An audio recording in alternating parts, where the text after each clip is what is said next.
Hi guys, welcome to my channel. आज हम देखेंगे 2014 की मूवी दैट ऑकवर्ड मोमेंट। शुरू करने से पहले लाइक और सब्सक्राइब कर देना चैनल को। मूवी के स्टार्ट में हम मिलते हैं जैसन से और उसकी गर्लफ्रेंड क्रिस्टी से, जिसने अभी ही उससे ब्रेकअप किया। वो 6 वीक्स तक डेट कर रहे थे, पर बेचारे जैसन को तब पता चला जब उसकी गर्लफ्रेंड ने उससे ब्रेकअप किया। बाद में जब जैसन अपने फ्रेंड से मिला, मिके और डैनियल से, मिकी ने कहा जब वो घर गया तो उसने अपनी वाइफ वेरा को अपने लॉयर के साथ देखा। मिकी को पता चलता है कि उनका अफेयर चालू है और वो उससे डिवोर्स चाहती है। उसी रात डैनियल के फ्रेंड्स ने सोचा उसे पार्टी पर लेकर जाने की और डिवोर्स को भूल जाने के लिए। जैसे मिकी जैसन के अपार्टमेंट पहुंचा, सब निकले और डैनियल को च्युइंगम ऑफर किया, जिसकी बहुत ही वियर्ड टेस्ट थी। और उसे बाद में पता चलता है कि वो गम नहीं, वो वाइग्रा था। पार्टी के बीच में ही जैसन को एक बहुत ही ब्यूटीफुल ब्लॉन्ड लड़की मिलती है और दूसरी जगह मिकी को भी एक अच्छी लड़की का नंबर मिल जाता है। बट वो रात अकेले बिताने की सोचता है और आइसक्रीम खाते खाते वो अपने आप को भी एक ट्रीट देते हुए, जब जैसन ने वो लड़की के रूम में यहाँ वहाँ देखा तो उसे पता चला कि उसने पूरी रात एक कॉल गर्ल के साथ बिताई और उसे लगा कि जैसन को उसे पैसा देना पड़ेगा। फिर उसने डैनियल को कॉल किया। ये दो को भी कोई अच्छा प्लान नहीं सोचता तो जैसन वहाँ से स्नीक आउट कर लेता है। अगली मॉर्निंग ब्रेकफास्ट पर ही वो अपसेट हो गया क्योंकि उसकी वाइफ वेरा ने अपना स्टेटस चेंज कर दिया, मैरिड से सिंगल। और उसने उसे कॉल किया और चीज़ें ठीक करने का सोचा। उसके फ्रेंड्स ने उसे रोका और कहा कि रोज़ पार्टी प्लान करेंगे क्योंकि वो दोनों भी सिंगल हैं और वो तीनों एक दूसरे से कहते हैं कि जब उनके बच्चे होंगे तो वो अलग हो जाएंगे। तो वो नो रिलेशनशिप पैक्ट के प्लान के साथ आते हैं। अगले दिन ऑफिस में जैसन को वो रात वाली लड़की मिलती है और जैसन शॉक हो जाता है। ऐसा लग रहा था कि उसने गलत समझ लिया, वो कोई कॉल गर्ल नहीं थी। बहुत ही सीरियस बातों के बाद जैसन उसे बोलता है कि उसने उसे गलत समझा। दोनों में अच्छी बातें होती हैं और लड़की ने अपना नंबर दे दिया। लेकिन जब जैसन ने उस नोट में देखा तो उसमें उसने कुछ और ही लिखा था। उसी के बीच में जब मिकी की वाइफ वेरा उसे हॉस्पिटल में काम के बीच में मिलने आई, उसे कुछ पेन था और वीरा मिके को मिस कर रही थी। ये सुनने के बाद मिके में होप्स आ गई। जैसन वो उस लड़की में बहुत को याद करता है, एली, और वो सोच रहा था कि उसके साथ सब नॉर्मल करने का। ये करते करते उसने एक कॉमिक बनाकर बेच दी ताकि वो उसे माफ़ कर दे। ये बहुत ही स्वीट लगा एली को और उसने सोचा एक डेट के लिए मिलने के लिए, जिससे एली बहुत खुश हो गई। डैनियल को देखा तो वो बार में एक लड़की के साथ हैंग आउट कर रहा था जिसमें वो इंटरेस्टेड भी था, चेल्सिया। बट बाद में पता चला कि उसे उसमें इंटरेस्ट है जो कब से पियानो पर था, डिएगो। एक रात बाद डैनियल एली के घर चला गया, एक साफ दिल के साथ और एक पिज़्ज़ा के साथ। उसके लिए बहुत ही अच्छे मोमेंट जब उसने उसे अंदर आने दिया और सही टाइम पर वो दोनों ने किस कर लिया। अगली मॉर्निंग में जब मिकी जैसन के घर जाता है तो उसने उसे कोई रैंडम लड़की के साथ देखा। अगले दिन जैसन एली को उसके ड्रीम हाउस में लेकर गया जहां वो लोगों ने उसकी ड्रीम डेट की और चुपके से कीज चुरा लेते हैं वो घर की।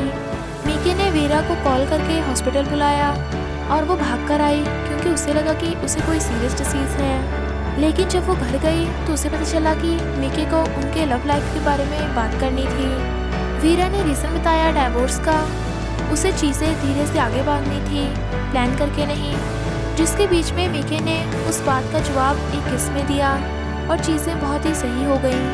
उन तीनों दोस्तों की अच्छी रात गुजरी क्योंकि उस रात सबने मेकआउट किया। जैसन और एली उनके एक ड्रीम हाउस में जाते हैं और डैनियल की न्यू गर्लफ्रेंड ने उसको अपने घर पे बुलाया। अगले दिन ऑफिस में एली को जैसन से कुछ काम था, बुक कवर डिज़ाइन करवानी थी। जैसे सब चेंज होते गए उसने सोचा कि उसे एली के साथ फर्स्ट टाइम करने में उसको पे करना पड़ता, बट अब वो है जो उसे पे कर रही है काम के लिए। उस रात ही मिकी और डैनियल को जब पता चला कि एली बाहर उसका वेट कर रही है और बॉयज़ का टाइम डिस्टर्ब कर रही है, तब वो चिढ़ गया। जब उन्हें पता चला कि एली भी एक गेमर है और बहुत ही अच्छा खेलती है, तब वो लोगों ने उसके साथ अच्छा टाइम स्पेंड किया और उसे जाने से रोके रखा। जिस तरीके से जैसन उसे देखता था उसके फ्रेंड्स को लगा कि वो एली से प्यार करता है।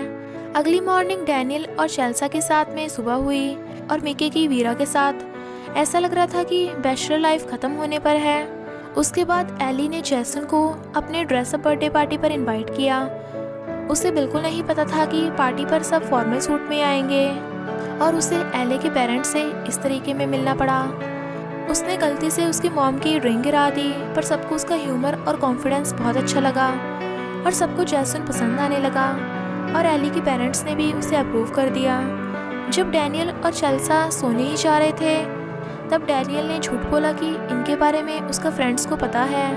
अगले दिन बार में जैसन को एली का कॉल आया कि उसके फादर की डेथ हो गई। जैसन बहुत ही सोचने लगा कि अगर वो गया वहाँ तो सबको लगेगा वो उसका बॉयफ्रेंड है। फिर मीके ने उसे जाने के लिए मनाया। जैसन वहाँ नहीं चाहता और उसे बहुत बुरा लगा। उसने अपने घर कॉल किया, उसके पेरेंट्स से बात की। तब तक डैनियल चेल्सा से मिलने गया और उसकी ग्रैंडमा के लिए फ्लावर्स लाया थैंक्सगिविंग के लिए। चेल्सी ने बहुत ही अच्छी पार्टी होस्ट की थी।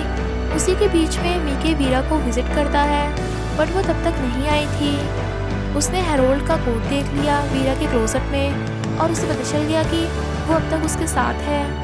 जब वो घर आई और इस बारे में बात की तो उसने बोला कि वो अभी उससे प्यार नहीं करती और मीके चला जाता है बुरा मान के।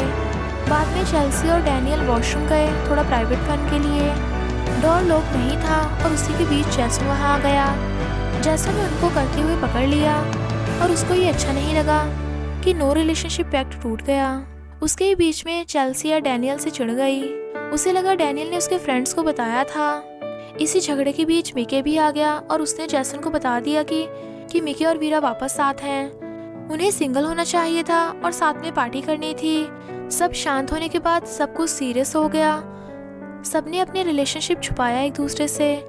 जब सब वॉशरूम से निकलते हैं तो देखा कि सब उनका वेट कर रहे थे बाहर।